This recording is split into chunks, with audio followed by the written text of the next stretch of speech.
En revendiquant en avance sa victoire à la présidentielle avant même la proclamation officielle des résultats par le Conseil constitutionnel, l'opposant Issa Chiroma s'est attiré les foudres du gouvernement. Depuis sa résidence à Garoua, le candidat du FSNC a proclamé sa victoire à travers un message diffusé sur les réseaux sociaux. Il a salué la volonté du peuple camerounais et le courage de ceux qui, selon lui, ont protégé la vérité des urnes, tout en dénonçant un mécanisme de falsification des résultats qui s'est mis en place.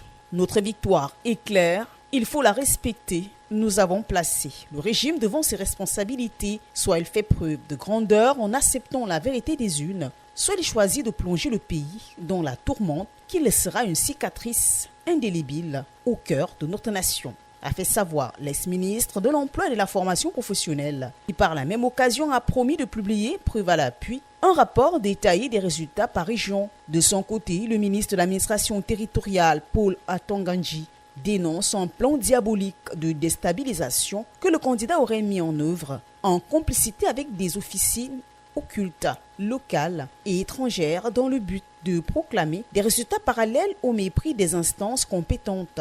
Dans son communiqué, le ministre, qui rappelle que seul le Conseil électoral de l'ICAM est habilité à proclamer les résultats définitifs, conformément à la loi, a également tenu à rassurer l'opinion publique que le processus électoral suit son cours normal et que l'ordre public sera maintenu et renforcé sur l'ensemble du territoire national. Lors d'une conférence de presse dimanche passé, Paul Atangandji avait réitéré sa mise en garde contre les annonces de résultats avant la publication officielle, précisant que c'est la ligne rouge à ne pas franchir. Le MINAT, qui pour l'heure se contente de hausser le ton, sont passés à l'acte, conclut néanmoins dans son communiqué que l'attitude irresponsable et arrogante d'Issa Chiroma sera traitée avec rigueur et fermeté.